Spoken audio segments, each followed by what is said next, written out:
the United States of America should be applying the full spectrum of combat power, from intelligence to our shooters on the ground, everything we could possibly do to get these Americans back. You know why? Because they're Americans.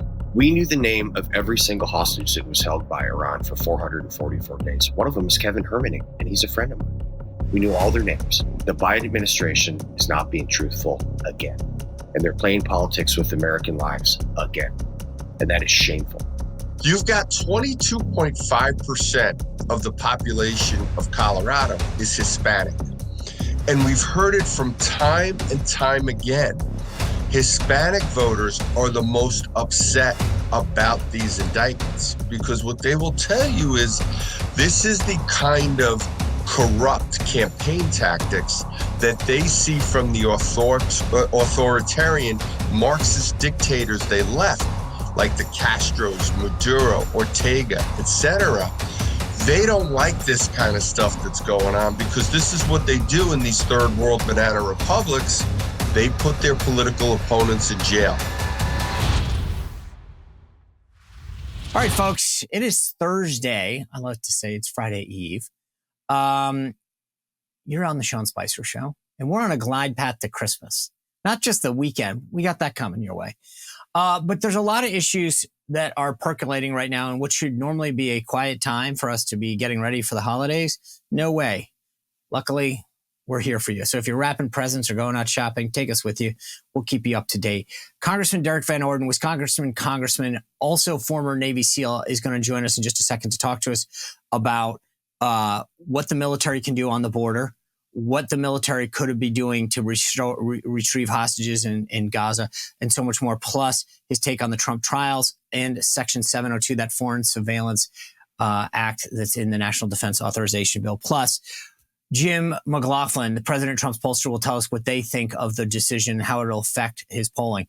Let's get into it first with Congressman Derrick Van Orden. Congressman, good to see you. Merry Christmas. Merry Christmas to you and everybody listening. I love this time. Yeah, I see you've got your vest on. You're in the spirit there, out there. Telling you, man, I get giddy.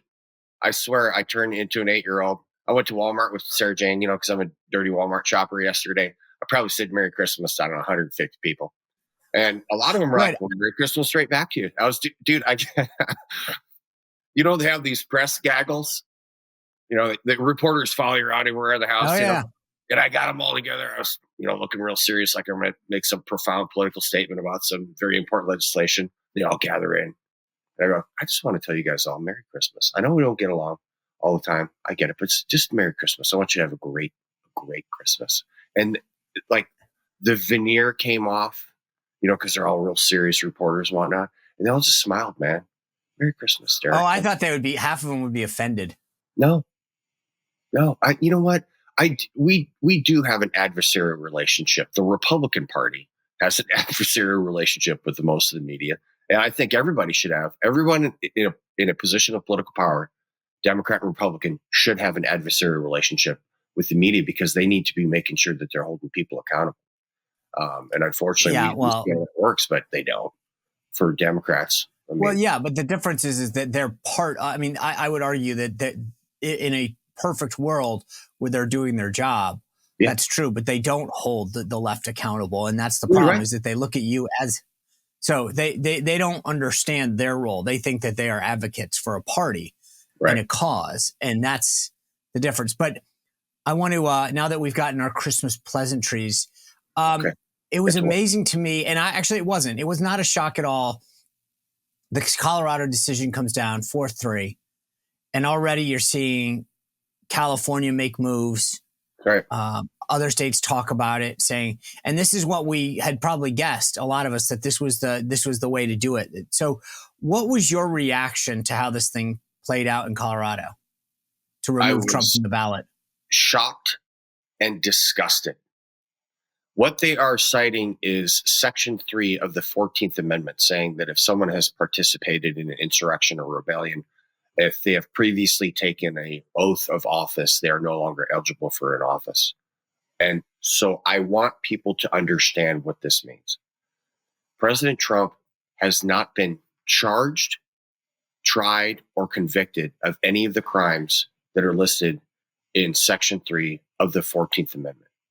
So what 4 radical left-wing ideologue activist judges have done is they have charged, tried, and convicted President Trump of crimes that are listed in the 14th Amendment. You know, it's understand. Yes, sir. You know what that means? They should be disbarred.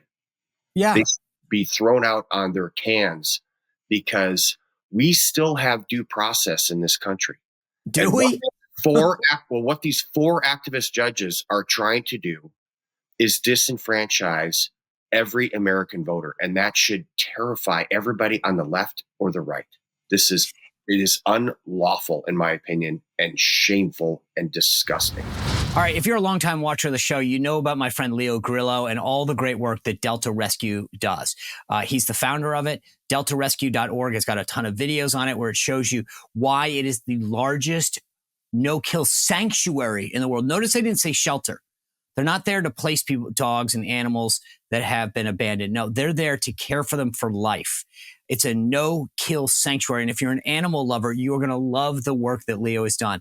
He started on this journey when he rescued a Doberman. He named the Doberman Delta.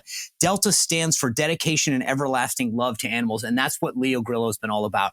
If you're like Leo, like me, an animal lover, and you go to DeltaRescue.org and see the great work that they're doing, you can help them out. They rely entirely on our contributions, $5, $10, $100, whatever you can do. But more importantly, if we want to make this an enduring mission, look at that estate planning guide that they've got on there, download it, see if you can help make sure that we protect the work that Leo and Delta Rescue is doing when you pass, to make sure that part of your estate goes to Delta Rescue. Again, go to DeltaRescue.org to help out. Here's the thing. We talked about this yesterday. We had a really great panel on the show, and the issue of why came up. Right? Meaning that there is sort of a school of thought, among even people on the left, that this thing's going to the Supreme Court, that it won't be upheld. And so you get back to the question of, then why? Why did they push it in Colorado? Why is California doing it? Why are so many other states looking at this? Cynically, one of the comments yesterday was because they're trying to get voters who might vote for Trump but be concerned about potential criminal acts or that he'd be in jail or something, to say, oh, don't cast your vote for Trump now. But I sit there and say, okay, well, all of these other candidates are probably harder to beat to some degree. I don't know. That's why I'm struggling with the why. Well, in my opinion, the why is because a lot of people read a single headline and then they move on. I did a town hall last night with, 15, 20,000 of my constituents. And I take calls from everybody. And a guy, oh man, he was big mad. Why did you vote to impeach Joe Biden? And I'm like, sir, we did not vote to impeach Joe Biden. We voted to open an official impeachment inquiry because we are not going to do to Joe Biden what the left did to President Trump. If you remember Rashida Tlaib, the night that she got elected, we're going to impeach the mother effer. So they planned on impeaching President Trump without doing anything at all. And like it or not, we are not going to do that to President Biden. We're just not. What we're doing is we're opening an official investigation into his conduct. And I tell you what, some of this stuff is so in your face, dude. We have copies of checks written to Joe Biden, for loan repayments. Did he ever make the loan? He doesn't know anything, though, about his son's business. He doesn't know a thing. As a matter of fact, he was wondering who Hunter Biden was. So that's why they're doing stuff like this, Sean, because people will read a headline. We talked about the media earlier. They're completely in the bag for the Democrat Party. And people are going to go, Trump was guilty of insurrection. Look, the Supreme Court of Colorado said he was guilty of insurrection. And they're going to believe that because a lot of people, it's good and it's bad that people don't spend their life, completely dug in on politics. I appreciate that so they can live their lives. But at the same time, when we're talking about these really, really big issues, folks need to take a little time and do some research. I was just writing back to one of my constituents, sir, this is what happened. It's Section 3. Right. Here are the actual facts. Right. And, that's part of our education process as lawmakers. But it's interesting that the left, I brought this up yesterday, but even today, somebody online on Twitter was posting another thing that I'll bring up. But the left loves to talk about democracy. The Democratic Party has canceled a primary in Florida so that there can be no dissent about Joe Biden. Correct. They're trying to take Donald Trump off the ballot, which is a pretty undemocratic thing to do. And then, as I said, someone was just tweeting out a moment ago about how Joe Biden was bragging that after the Supreme Court ruled that he couldn't have this loan forgiveness with respect to student loans, how he was going around them. And I thought to myself, okay, if you're going to talk about dictators and lack of democracy, that to me, those are all hallmarks of undermining democracy. If you remove someone's ability to vote, they cannot participate in the democracy. And we all know we're a constitutional republic, but so you got to remember, it's 4 people in the state of Colorado, radical, left-wing, activist judges, all of which went to the elite East Coast law schools, by the way. The 3 justices that didn't vote for it, they're all from Colorado. That's where they went to school. Isn't that interesting? If 4 people. But by the way, and the 3 that didn't vote are all still Democratic appointees. They just, according to the dissent, actually care about due process. Well, they actually read Article 3 and realized that, or Section 3 of the 14th Amendment. 14th. They realized that Donald Trump, again, has not been charged, tried, or convicted for any of the crimes that are listed in the 14th Amendment. So what they are doing. So before you got to go ahead, sorry. No, I'm sorry, because I wanted to get to a little bit of really why you are so unique. I mean, you were a Navy SEAL before coming to Congress, which I read are tough people. I want to kind of get you to weigh in on a couple big issues, though, with the time that we have today. The first is the border. Yep. There have been presidential candidates talking about using the military to go after the cartels and whether or not that's smart, effective, strategic, and lawful. What do you think about it? It's a very, very interesting prospect. And I want to back things up here a little bit also. The Republican-controlled House of Representatives passed HR, that's House Resolution 2. In May. That has the strongest provisions in the history of the country to secure the border. It's been sitting on Chuck Schumer's desk since May. So if you want the border to get under control, call Chuck Schumer's office. Call your senator, wherever you're at. Call him and say, get HR through 2 and get it on Biden's desk to sign. It's unconscionable. Somebody asked me the other day, what type of compromises can you make on the border? I'm like, none. Like, you don't compromise your national security. And right. That to me, the idea that you have to beg Democrats to come to the border on an issue that is bringing in fentanyl and terrorists in the country tells you something. I mean, it harkens back to the beginning of this conversation. The press shouldn't be adversarial about this. This is in our national security issue. It's not a Republican Democrat thing. This is what countries are. There is a reason that governments exist, is to protect their people. Right. And yet we look like this is an issue that we have to compromise on. Sean, listen, man. It was like 13,000 illegal immigrants came in the country 3 days ago, right? I was in Stevens Point. That's the 3rd largest city in my district. 25,667 people live there. So in 2 days, you could double the size of the 3rd largest city in my district. There's been 7 million illegal immigrants entering the country on Joe Biden's watch. The population of the entire state of Wisconsin is 5.5 million people. All right, folks, we've probably all spent a ton of money this Christmas holiday season on gifts for folks. As you make a New Year's resolution, think about your financial future, diversifying your investments. I do as well. I've thought about it. I put money in Bishop Gold. They are a group that I have gotten to know. I've talked to them about my financial situation, how precious metals can be part of it. I trust them. I've gotten to know them. Integrity is a part and a way of doing business for Bishop Gold Group. And I would recommend that you sit down and talk to them, whether it's an IRA that you're looking to roll over, a diversification of all your accounts. Precious metals can be part of that. And when I did it, I got on the phone with them. I explained my situation, what I'm looking to do. And they talked about, well, we'll do a little here. We'll do a little here. What's your timeline on this? It was a great conversation. And it was a way for me to think about my financial future and hopefully independence going forward. So I suggest if you want, give them a call, 844-984-1616 or go to bishopgoldgroup.com/Sean for a special promotion to start your journey with precious metals to financial freedom. Again, bishopgoldgroup.com/Sean. Talk to them about your circumstances, your needs, and trust me, you won't regret it. I use them. I suggest you do as well. bishopgoldgroup.com/Sean. Yeah, there was a poll that came out, I think at the beginning of the week.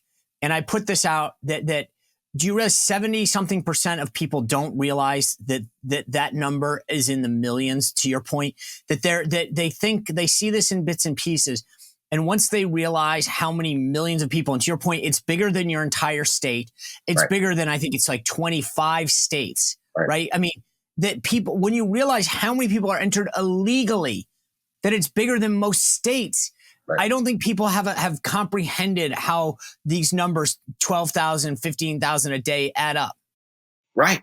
And listen, you know who gets really, really mad about this? Legal immigrants. People that came here matriculated legally. So we have a big Polish and German population here. And you want to talk to somebody that is steamed. It's the person that came here legally, waited in line, paid a bunch of money, and they stood for years working their tails off. And they're like, wait a minute. They didn't get a free cell phone. Well, a free cell phone and EBT card with like $5,000 on it. The cell phone plan, don't forget about that. So it's just not okay. It's economically unsustainable. It is a national security risk. It's a humanitarian crisis. The leading cause of death for Americans age 18 to 45 is fentanyl overdose, 90% of which is coming over the southern border. And we know that from Joe Biden's Border Patrol. You go to their website and Google it. Boom. It's there. So our citizens are dying. The people that are coming here are coming up and living in the worst conditions possible. The things that they do to the young ladies is just shocking. And it's all very, very well documented. So what is the point, man? The primary responsibility of the federal government, if you could distill it down to one thing, it's to protect United States citizens. Every country, though, is to protect their people. This is insane. I mean, and the thing is, they do these interviews with these folks, and they'll talk yesterday. I mean, it's funny how you can get here from India, right? I mean, think about what it takes to get here from India or a lot of these other places, and then you go, and this was because it's part of a plan. They know what they're doing. They could have flown into a port of entry or come into Canada. They get it. The southern border is wide open. But let me ask you this. I know when Congress returns, there's a deal that the Senate's trying to work on with tying border security to Ukraine, et cetera. What's it going to take for you to support something? Well, I'll tell you what the Speaker of the House's position is, Mike Johnson. He's been, it's like the Senate thought he was joking. He said he's not giving another nickel to Ukraine unless it's tied directly to securing our own border. Now, my issue is this. I want to see a strategic plan. There is no plan. So, I mean, having written strategic military plans while I was in the service, the first thing you do is you start with an end state. What do you want the battle space to look like when the conflict is over? So I've asked this question to every single person and department in the executive branch that even has a tangential touch to this Ukraine issue. Okay, what does victory look like? Is it all Russians are out of Crimea and Ukraine gets Sevastopol back, so they have their Black Sea fleet base there? Does it mean that all the Russians out of Donetsk and Luhansk, those are the two provinces on the eastern side with the huge ethnic Russian population? Does it mean you've killed a certain amount of Russian soldiers or degraded the Russian military to a certain extent? Does it mean X amount of Ukrainians have died or we've spent so much money? No one can give me an answer. So what they're doing is because they don't have one. They're like, give us $85 billion. I'm like, for what? Well, so we could fight. Okay, I understand that. Vladimir Putin is a war criminal, 100%. But unless you have an actual plan to apply to the problem set, to get I'm amazed. How do they, the funny part is, how do you come up with the amount of money? I've always found it so interesting. They always come up with the amount of money, but they can't tell you what it's for. Spicer, you nailed it. They're like, I know. They go, we want to have HIMARS. Okay, what are you going to do with it? We're going to get Russians. Okay, when are you going to stop getting them? Like, Right. are they moving out of But here? doesn't that see? The thing is, I get that. I applaud Johnson for saying this, but I feel that that's the point. Is that the simple message always works, right? In politics, simple always wins. Right. If you're explaining, you're losing. Why don't we say you get your money as soon as you put a plan on the table? Because right now, when you see the news reports from the legacy media, it's always Republicans are standing in the way. I would rather it say Republicans are waiting for a plan. Right. That's where I'm at, Sean. Because they can't. They don't know what it is. Sean, I am not voting to send any more money to Ukraine until I see a plan from the executive branch. And but I get it. And that's what our message needs to be refined to that, which is give me a plan as opposed to I'm not voting. That's a negative statement. Say, I'm excited. I will support you when I get a plan. Put the onus on them. Yes, that's the whole point, Sean. That's where I'm at. So if they can lay this out and it's a reasonable plan with attainable goals that you have. How about just like a plan? Right. I mean, well, no. It doesn't even have to be. Just give us a plan. Yeah, well, it's terrible. And I'll tell you what, right now, there's a lot of people operating under a bunch of false pretenses. So they say that if Vladimir Putin is not stopped in Ukraine, he's going to go on to the rest of Europe. Okay, listen to me, everybody, right now. Vladimir Putin cannot take over Ukraine by itself. And there is no direct NATO involvement. They're being supplied by members of NATO, but not as NATO. These are individual nations who are supplying military equipment to Ukraine. So does anybody think, for real, just step back off your, put aside your Ukrainian flag on your, Twitter handle or your X handle for a second and just listen to this. If Vladimir Putin cannot take over Ukraine by itself, being supplied by NATO countries, not as NATO, do you really think Vladimir Putin is going to go through Ukraine and then attack Poland, which will immediately activate Article 5 provision of the NATO treaty, which means every single member of NATO is obligated to go all out to destroy Russia? Right. Did anybody actually just take a knee, hydrate, and go, maybe that doesn't make sense? Because it doesn't. Right. No. And that's there is a little bit of hysteria because the defense military complex wants its money.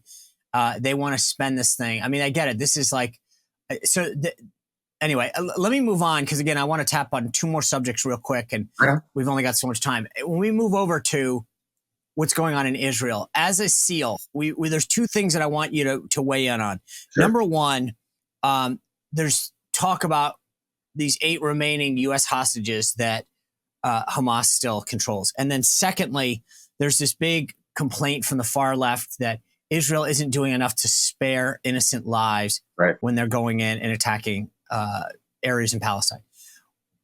Take those one at a time and explain to me, as a SEAL, what options are or are not available, knowing what we know about Hamas and tunnels and where these guys have them and the disparate communication systems that exist. How feasible it would be to get these hostages? Well, it really depends on the conditions. And I'm going to say some stuff that are going to seem rather harsh, and understand that. And I get it. We just lost our daughter 3 months ago, Sean. And so losing a child is, my condolences. We can't even describe it, right? It's terrible. But I'm going to say these things because they're true. I don't have a tremendous amount of confidence that these hostages are going to come back because of the conditions they've been held in and the savagery that Hamas has shown to exercise against someone that is not part of their belief system. However, with that said, the United States of America should be applying the full spectrum of combat power, from intelligence to our shooters on the ground, everything we could possibly do to get these Americans back. You know why? Because they're Americans.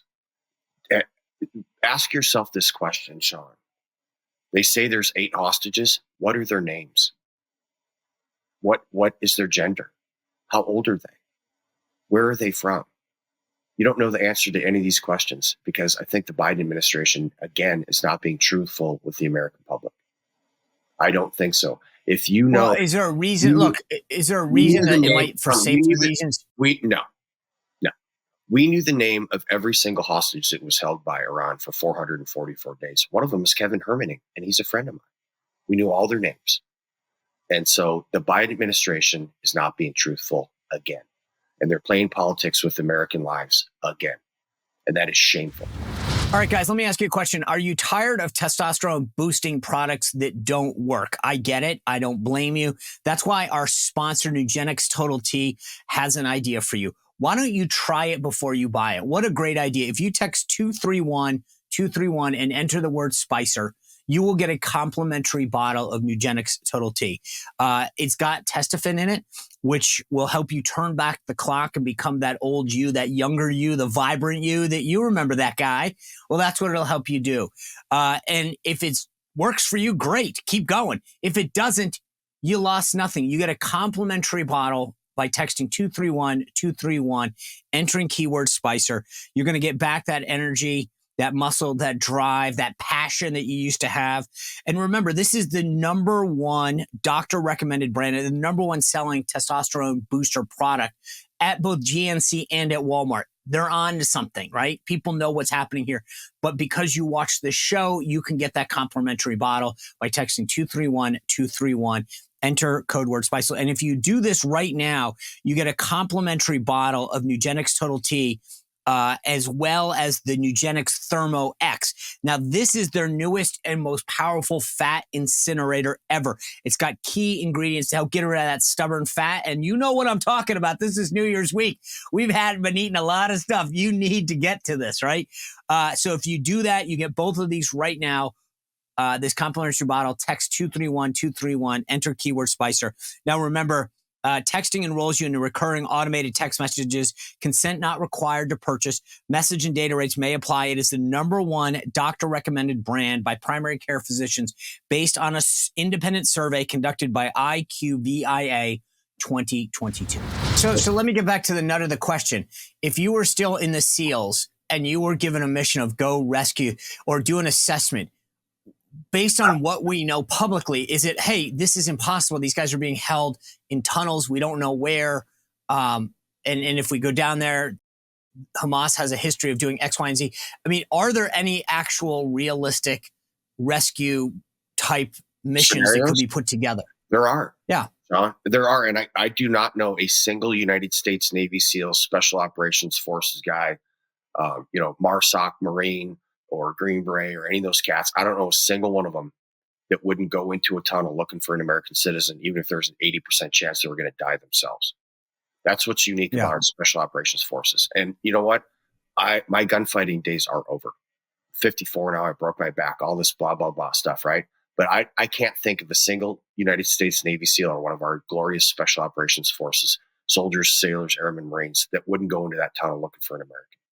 I just don't know any of them. And if there was one, they should be thrown out of the service immediately. So yeah, are there realistic scenarios where we could rescue hostages? Yes, there are. And if the Biden administration is not applying the full spectrum of combat power to do so, they need to just step out of their damn jobs. They don't belong there. Primary function is to protect American citizens. Same thing with the border. And if someone takes an American hostage, if someone has harmed an American hostage, here's the only message the Biden administration has to make. You are a dead man walking, and someone else is going to raise your kids.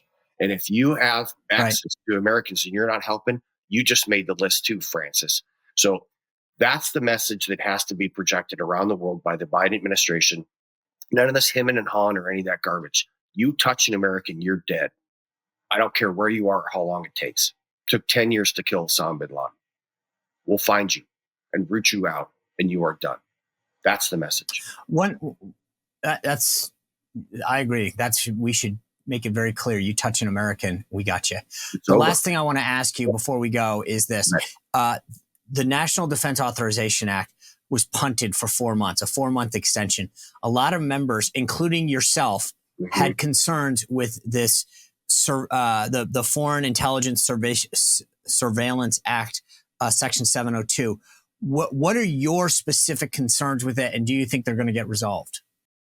I didn't have concerns about it, Sean. I'm flat out pissed that got stuck into the NDAA. And they did that on purpose because they know there's a whole bunch of us that really understand that Section 702, that's the warrantless wiretapping stuff that they used against President Trump and a whole bunch of other people. There's 2 bills that are floating through, one from the Judiciary Committee, one from the Intel Committee. So Jim Jordan and Mike Turner, right? They've got these bills going through that do radical reforms of this, and they need to happen. Let's remember, we didn't punt. We had about 6 weeks or so where we weren't doing anything because that buffoon Matt Gaetz blew up the House of Representatives without a plan to rebuild it. So let's never forget that Section 702 is extended because Matt Gaetz had a personal problem with Kevin McCarthy, and that's pathetic. So this 702 absolutely needs to be reformed. There's 260,000 individual instances where the FBI was using this in an unlawful manner. And here's what I need to see in that 702. The people that are doing that need to go to jail. If you're a member of the federal government and you are exercising these things unlawfully, you need to go to jail. You need to be fined. You should lose your house. And here's the other thing that needs to be in those bills. If you're the person who is watching the person that's supposed to be doing this and they do something and you don't send them to jail, you go to jail yourself. Congressman Derrick Van Orden, on that high note, thank you for joining us. That was the show, Mr. Lincoln. I get it, man. There's a lot of stuff to work on. I know, you break it down well. Thank you. I wish you and your family a very Merry Christmas. I know it's a tough time for your family. My condolences and prayers are with you and the rest of your family. Thank you for joining us. Well, you're welcome. Thank you. All right. Well, if you can't tell, that is a passionate guy.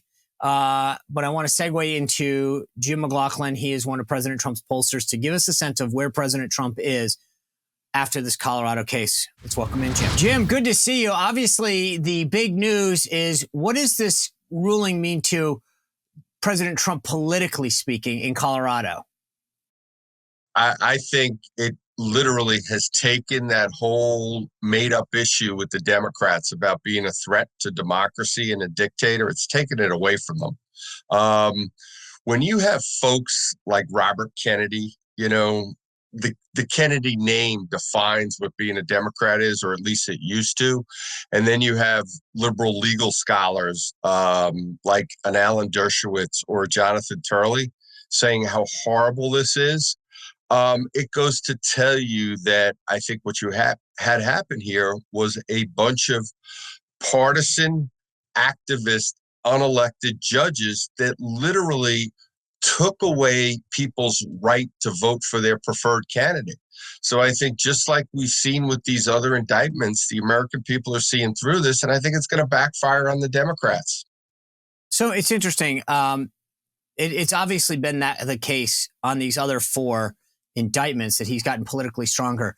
I've asked this to several people, so I'll ask you, but I don't understand if you're a Democrat. You saw the California lieutenant governor come out and push to have their Secretary of State remove Trump in a letter overnight. They're clearly think this benefits them. And then Biden's campaign is trying to portray Trump as Hitler and putting out imagery in that fashion. They think this is a winning issue. My question is, just from a polling standpoint, what group do you think they're trying to persuade? I mean, my view is you got everyone who's with Trump, right? No, nothing. This isn't changing their mind. No one's waking up today after 8 years or whatever of Trump since 2015 and saying, this is the straw that broke the camel's back. No one on the Democratic side is walking away. Are they just saying, hey, we've got this small swath of people that we really think we're doing? But I mean, from your perspective, in terms of a group of people that they're trying to persuade one way or the other or whatever, who is it? Yep. And look, I think there's 2 things going on here. I think one, they're desperate. They know they're losing. And look, they're literally trying to get their chief political opponent, and forget all the polls. And there's all these polls now out there, and it's been going on basically for about the last 2 months, where Donald Trump is beating Joe Biden in the general election and beating Joe Biden in the battleground states. So they're literally trying to get him thrown off the ballot. You notice it's a place like Colorado. Now, Donald Trump doesn't have to win Colorado, but it goes to show you how he's on offense right now, that they actually took it upon themselves. And I also think the other problem is the Democrats. They're nuts. The Democrats are nuts. They have Trump derangement syndrome right now. And all the wacko leftists that they talk to think this is a really good idea. But the American people don't think this is a good idea. And the vast majority of Americans, it's not like a bare majority, it's a clear majority. Because you have 70% of Americans say that the indictments against Donald Trump are politically motivated. You have 60% that say that Joe Biden is behind these indictments. So what that's telling you, there's a lot of even Joe Biden voters that are telling you they don't like what's going on. And I'm going to give you a little bit of a tidbit here too, as you know, because Sean, I miss you in the political campaigns, and you're a political hack just like I am. We definitely miss you. I know you've gone on to bigger and better things now. Never. But you've got 22.5% of the population of Colorado is Hispanic. And we've heard it from time and time again. Hispanic voters are the most upset about these indictments because what they will tell you is this is the kind of corrupt campaign tactics that they see from the authoritarian Marxist dictators they left, like the Castros, Maduro, Ortega, etc. They don't like this kind of stuff that's going on because this is what they do in these third world banana republics. They put their political opponents in jail. At the end of the day, the American people they should be the ones deciding who the next president of the United States is going to be, not a bunch of unelected radical judges. In the last 4 indictments, we've seen bumps in polls for Trump, made him stronger, especially in the primary. And to your point, definitely in the battleground states that are needed to get to 270. Or do you expect to see another bump? And again, let me get back to my demographic. Where is that demographic? Who is at play right now? Who are they going after? And who do you think a bump could come from, right? I mean, like I said, I don't think the hardcore Trump supporter, they're staying with him probably after this. The hardcore Biden supporter. But so do you expect a bump? And is that just that sweet spot of independence that everyone's trying to persuade right now? And look, Sean, you know how important momentum is in political campaigns. And look, it was not that long ago you had people saying that Donald Trump was vulnerable, et cetera, and he's done nothing but gone up in the polls, both in the primary and the general election right now. And he's the one that has the momentum. So we had the momentum even before then. And one of the things that we're seeing in a lot of these Republican primary polls, caucus polls, those all-important voter segments that are most important in a Republican primary: conservatives, born-again evangelicals, pro-life voters, high-intensity, high-propensity voters. Donald Trump does significantly better among those voters right now. So we're seeing him gain the momentum there. And look, I think the reason they're doing this, they know that all these the corruption that's going on with Joe Biden and his family, the stories get nothing but worse and worse. Now we're seeing that he wasn't doing this just when he was the vice president of the United States. He was doing this when he was a U.S. senator. The FBI has him on tape, has his brother James talking about getting payments, getting quid pro quos out there.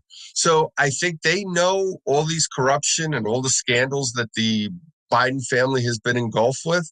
So I think they're literally trying to muddy up the waters right now, and they're hoping maybe they get lucky. One of these crazy judges, and they're able to get him off this ballot in a state that actually matters. But again, I think it's going to backfire on them when it's all said and done. And thankfully, we've had some honest liberals come out and say this is wrong too. So I know one of the things that the Democrats and the media will say is that if Trump is convicted, there's enough of a percentage of his base that would walk away from him, right? So the 25% that said a conviction would deter a lot of Republican voters because they would seemingly think that he wouldn't be able to assume office. I get that's a tactic of the left, which is to try to sow concern among Republican voters. In your data, do you see that? No. As a matter of fact, one of the things in the general election, and nobody does better at turning out right-of-center voters, Republicans, and even right-of-center leaving independents than Donald Trump. And what we're seeing among these folks is they're more likely to come out and vote. And they're telling us that in these surveys because of what they're doing to Donald Trump. Because one of the reasons, I always tell people there's 3 reasons why Donald Trump is as popular as. One, his record worked. He had success, whether it was on the economy, war and peace. People thought he did a good job on crime. And the issue, even a lot of swing voters used where he had success, is on immigration. I say the second reason is nobody does a better job and has a connection with fighting for that forgotten middle class than Donald Trump. Remember, the Democrats in the media would try to make fun of Donald Trump and attack him because his base was less, quote unquote, had less formal education. But these are the folks that were the backbone of the country. They're working really hard, and Washington's making their lives more difficult. Those are going to be the people that turn out. And you know what else a lot of people don't give him credit for? Think about it.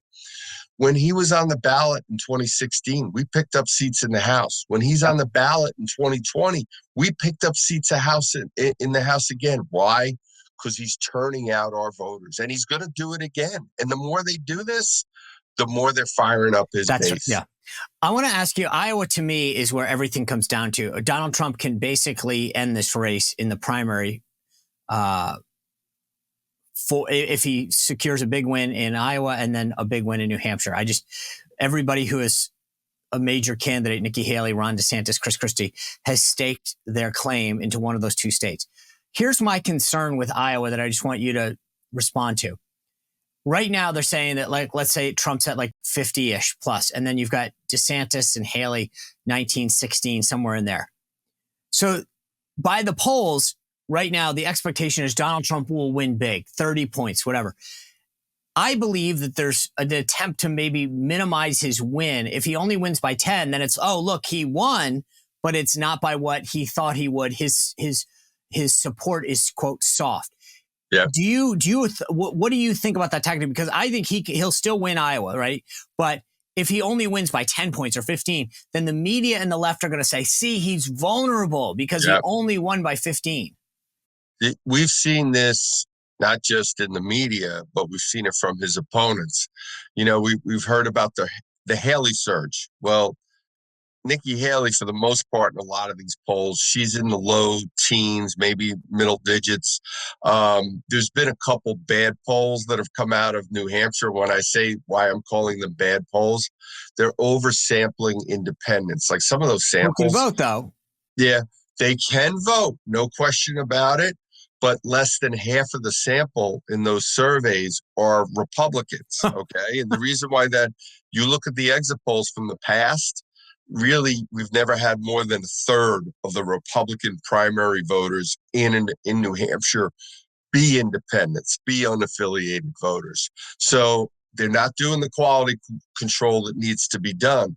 And when you look at time and time again in these polls, not only is Donald Trump doing well in places like Iowa, places like New Hampshire, but when you look specifically at people that are telling you that they're Republicans, that people we know off of voter lists are Republicans, his numbers go up to around 60% plus. Even in the places where, these outside groups, these special interest groups, and DeSantis and Haley have spent tens of millions of dollars attacking Donald Trump. Okay. Jim, thank you. I mean, this is huge. I really wanted to get your take on how the Colorado case would affect him. And I'm glad you explained it the way you did, because I think for a lot of people, there's this concern and you broke it down perfectly. I appreciate you being with us. I want to wish you and your family a very Merry Christmas, and I look forward to seeing you back here in 2024. I hope Santa gets you some great poll numbers, by the way. That's what I want. I want you to come back under the tree, some really high poll numbers to bring back to us. That's what they've all been doing. And I got to tell you, I wish the election was tomorrow, because things are looking really good for President Trump right now. And like I said, he's got the momentum. All right. Jim, thanks for being with us. God bless. Merry Christmas, Sean. You bet. All right. Well, that reassured me as far as the Trump polling is concerned. Thanks to Jim. Tomorrow, though, an absolutely phenomenal show with Brandon Straka. He just won a massive civil judgment regarding January 6th, and he's going to tell us about his criminal charges regarding January 6th, plus his big move from being a huge liberal to now a staunch conservative. What brought him over? What issues mattered? How is that happening? What does he think of the current movement? So, great show for you to end the week tomorrow. Please continue to subscribe. Hit that notification button. Apple, Spotify, YouTube, Rumble, you name it all. Thanks for being with us. We're going to have a great show for you tomorrow. We'll see you back here on The Sean Spicer Show. Well, if you enjoyed this content, make sure to like this video, subscribe, and click the notification bell to get more.